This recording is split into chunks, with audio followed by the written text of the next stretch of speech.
பிரியமானவர்களே, ஆண்டவராகிய இயேசு கிறிஸ்துவின் இனிய நாமத்தில் உங்கள் ஒவ்வொருவருக்கும் என் அன்பின் வாழ்த்துக்கள். தேவன் நம்மிடத்தில் கேட்பது என்ன? 40 நாட்கள் 40 கேள்விகள் என்ற இந்த தொடர் மூலமாக மீண்டும் உங்களை சந்திப்பது எனக்கு மிகுந்த மகிழ்ச்சி. ஒவ்வொரு நாளும் வேதத்திலிருந்து ஆண்டவர் கேட்கிற கேள்விகளை நம்ம தியானித்து கொண்டு இருக்கிறோம். நிச்சயமாக அது உங்கள் தனிப்பட்ட வாழ்க்கைக்கு அது உபயோகமாக நம்மை இன்னும் ஆண்டவருக்கு நேராய் நடத்த இந்த நிகழ்ச்சி உங்களுக்கு பிரயோஜனமாக இருக்கிறது என்று நான் நம்புகிறேன். சரி, இன்றைக்கு என்ன கேள்வி ஆண்டவர் நம்மிடத்தில் கேட்கிறார் என்பதை பார்க்கலாமா? லூக்கா 6 அதிகாரம் 41 வசனத்தை நான் வாசிக்கிறேன். நீ உன் கண்ணில் இருக்கிற உத்திரத்தை உணராமல் உன் சகோதரன் கண்ணில் இருக்கிற துரும்பை பார்க்கிறது என்ன? உன் கண்ணில் இருக்கிற உத்திரத்தை உணராமல் உன் சகோதரனுடைய கண்களில் இருக்கிற துரும்பு. உத்திரம் என்று சொல்லும் போது அது ஒரு பெரிய ஒரு மரப்பலகை இல்லையா? துரும்புன்னு சொல்லும் பொழுது அது ஒரு டஸ்டோடைய ஒரு சின்ன ஒரு பார்ட்டிக்கல், ஒரு டஸ்ட்ன்னு சொல்லலாம். ஆனால் இந்த வசனம் என்ன சொல்லுகிறது? நம்ம கிட்ட இருக்கிற அந்த பெரிய உத்திரத்தை விட்டு விட்டு நம் கண்கள் எப்பொழுதும் மற்றவர் வாழ்க்கையில் இருக்கிற சின்ன சின்ன காரியங்களே இன்னைக்கு நோக்கி கொண்டு இருக்கிறது. தேவன் கேட்கிறார், ஏன் அப்படி பார்க்குறீங்க? ஏன் மற்றவருடைய குறைகள் மாத்திரம் உங்கள் கண்களுக்கு தெரிகிறது? ஏன் உன்னுடைய குறைகள் தெரியல? அநேக நேரங்களில் இன்றைக்கு யூடியூப்பில் பார்க்கும் பொழுது அவங்க இப்படி பண்ணுறாங்க, இப்படி பண்ணுறாங்க, அப்படி பேசுகிறாங்க, இப்படி ட்ரெஸ் பண்ணுறாங்க, இப்படி அதை செய்கிறாங்க, அங்கே போகிறாங்க, இப்படி வராங்க அப்படின்னு மற்றவர்களை குறை சொல்லியே ஒரு கூட்டம் வாழ்ந்து கொண்டு இருக்கிறது. வேதம் அப்படிப்பட்டவர்களை விரும்புகிறதில்ல. அப்படிப்பட்டவர்களை வேதம் என்ன சொல்லுகிறது தெரியுமா? 42 வசனத்தை நம்ம பார்க்கும் பொழுது, அல்லது நீ உன் கண்ணில் இருக்கிற உத்திரத்தை உணராமல் உன் சகோதரனை நோக்கி, சகோதரனே, நான் உன் கண்ணில் இருக்கிற துரும்பை எடுத்து போடட்டும் என்று சொல்வதெப்படி? மாயக்காரனே, முன்பு உன் கண்ணில் இருக்கிற உத்திரத்தை எடுத்து போடு, பின்பு உன் சகோதரன் கண்ணில் இருக்கிற துரும்பை எடுத்து போட வகை பார்ப்பாய். மாயக்காரரே என்று வேதம் இவர்களை அழைக்கிறது. அநேக நேரத்தில் கூட நம்ம வாழ்க்கையிலேயே நிறைய போராட்டங்கள் இருக்கும். ஆனால் மற்றவர்கள் வாழ்க்கையில் மற்றவர்கள் செய்கிற சின்ன சின்ன தவறுகள் தான் நம் கண்களில் மிகுந்த பெரிய உத்திரம் போல காணப்படுகிறது இல்லையா? ஆண்டவர் அதை விரும்புகிறதில்லை. கொலோசியர் 3 அதிகாரம் 13 வசனம் இப்படியாக சொல்லுகிறது, ஒருவரை ஒருவர் தாங்கி ஒருவர் பேரில் ஒருவருக்கு குறைபாடு உண்டானால் கிறிஸ்து உங்களுக்கு மன்னிக்கிறது போல ஒருவருக்கொருவர் மன்னியுங்கள். ஹல்லேலூயா.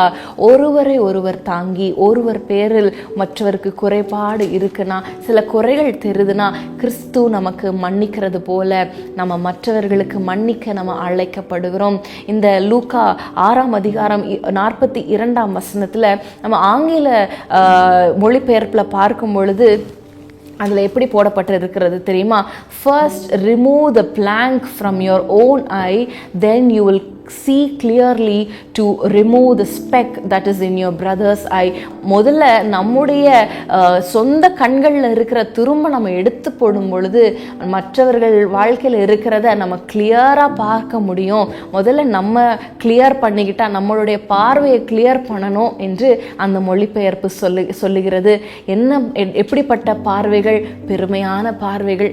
நான் இப்படி இல்லை, என் குடும்பத்திலலாம் இப்படி இல்லை, நான் ரொம்ப நிறைய ஜெபிக்கிறேன், ஆவிக்குரிய பெருமைகள், நான் எப்பொழுதும் வேதம் வாசிப்பேன், எனக்கு நான் பல முறை வேதத்தை வாசித்திருக்கிறேன், அவங்க ஜெபிக்கிறதே இல்லை, நான் ஆண்டவரே நான் எப்பொழுதும் நான் ஜெபிப்பேன், நான் ஜெபிச்சு என் பிள்ளைகளை நான் நிறுத்தி இருக்கிறேன், அவங்க ஜெபிக்கலை, அதனால தான். இப்படிப்பட்ட பெருமையான உத்திரங்கள் நம்ம கண்களில் இருக்கும் பொழுது நம்ம சரியான பார்வை நமக்கு இருக்காது. பிரியமானவர்களே, மத்தேயு 7:1-2 என்ன சொல்லுகிறது தெரியுமா?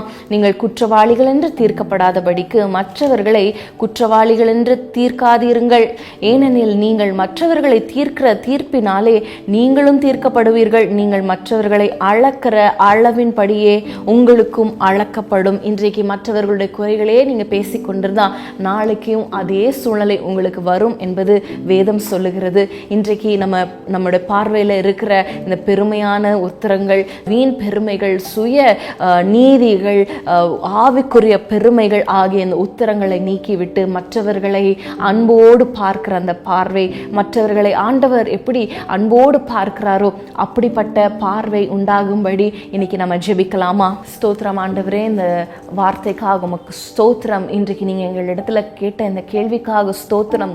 உண்மைதான் ஆண்டவரே, அநேக நேரங்களில் எங்கள் வாழ்க்கையில் எங்கள் குடும்பங்களில் இருக்கிற ஆண்டவரே உத்தரங்களை மறந்து விட்டு மற்றவர்கள் வாழ்க்கையில் இருக்கிற துரும்பையே நாங்கள் நோக்கி கொண்டு இருக்கிறோம். இன்றைக்கு எங்கள் பார்வைகள் தெளிவடைய இன்றைக்கு இந்த வார்த்தைகளை எங்களுக்கு கொடுத்ததற்காக ஸ்தோத்திரம். வீண் பெருமையாகிய துரும்பு ஆண்டவரே, சுயநீதியாகிய துரும்பு, இப்படிப்பட்ட துரும்புகள் ஆண்டவரே எங்கள் கண்களில் இருந்து நீங்குவதாக ஆண்டவரே ஒரு தெளிவான அன்பான ஆண்டவரே கரிசனையுள்ள பார்வை நீர் எங்களை ஆண்டவரை நாங்கள் பாவிகளாய் இருந்தும் எங்களை நேசித்தது போல ஆண்டவரை ஒருவரை ஒருவர் ஆண்டவரை நாங்கள் தாங்க, நேசிக்க, மன்னிக்க எங்களுக்கு கிருபை தாங்கப்பா.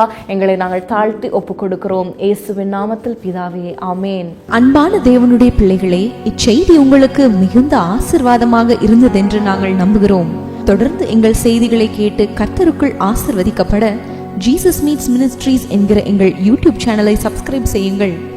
மேலும் உங்கள் ஜெப உதவிக்கு எங்களோடு நீங்கள் தொடர்பு கொள்ள வேண்டிய தொலைபேசி எண் 9842252836 மற்றும் 7299546363.